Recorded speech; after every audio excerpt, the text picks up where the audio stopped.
സ്കാലപ്പിന് വേണ്ടിയിട്ടുള്ള പേപ്പർ സ്റ്റിപ്പ് എടുക്കുക. ഒരു 1/2 ഇഞ്ച് ഗ്യാപ്പിൽ ഒരു ലൈൻ അടയാളപ്പെടുത്തി കൊടുക്കുക. 1/2 ഇഞ്ച് ഗ്യാപ്പിൽ ഒന്ന് അടയാളപ്പെടുത്തി കൊടുത്തിട്ടുണ്ട്. നമ്മുടെ സ്ലീവിനെ ഇങ്ങനെ എടുത്ത് വെച്ച് ഒരു 1/2 ഇഞ്ച് ഗ്യാപ്പിൽ ഒന്ന് അടയാളപ്പെടുത്തി കൊടുക്കുക. അത് കഴിഞ്ഞ് ഇതുപോലെ വരച്ചെടുക്കുക. ഈ വരയുടെ തൊട്ട് മുകളിലായിട്ട് ഒരു 1/2 ഇഞ്ച് അടയാളപ്പെടുത്തി കൊടുത്തിട്ട് അതും ഒന്ന് വരച്ചെടുക്കുക.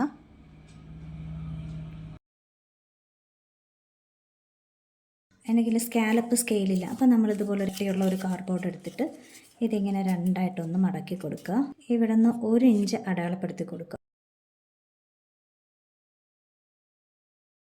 ഇങ്ങനെ ഒന്ന് അടയാളപ്പെടുത്തി കൊടുക്കുക. ഇതിപ്പോൾ 1 ഇഞ്ചിൻ്റെ അടയാളപ്പെടുത്തി കൊടുത്തതുകൊണ്ട് 2 ഇഞ്ച് അളവിലുള്ള ഒരു സ്കാലപ്പാണ് നമുക്ക് കിട്ടുന്നത്. ഇതൊന്ന് നമുക്ക് കട്ട് ചെയ്തെടുക്കാം. ഇതുപോലെ നമുക്ക് നല്ലൊരു സ്കാലപ്പ് കിട്ടും. ഇതിൻ്റെ സെൻറ്റർ ഇങ്ങനെ എടുത്ത് അടയാളപ്പെടുത്തി കൊടുക്കുക. ഇതൊന്ന് രണ്ടായിട്ട് മടക്കിയിട്ട് ഇവിടെ ഒന്ന് അടയാളപ്പെടുത്തി കൊടുക്കുക. ഇത് കഴിഞ്ഞിട്ട് ഈ സ്കാലപ്പിൻ്റെ സെൻറ്ററിലായിട്ട് ഇതിങ്ങനെ വെച്ചിട്ട് നമുക്ക് 2 സൈഡിലത്തേക്കായിട്ട് ഇങ്ങനെ അടയാളപ്പെടുത്തി കൊടുക്കുക. ഇതുപോലെ 2 സൈഡിലും വരച്ചെടുക്കുക.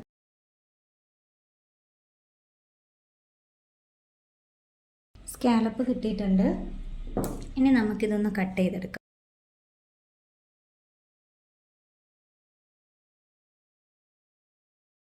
ഇതിങ്ങനെ ഓരോന്നായിട്ട് വളരെ സാവകാശം കട്ട് ചെയ്തെടുക്കുക. സ്കാലപ്പ് കട്ട് ചെയ്തെടുത്തിട്ടുണ്ട്. നല്ല ഭംഗിയിൽ നമുക്ക് സ്കാലപ്പ് കിട്ടിയിട്ടുണ്ട്.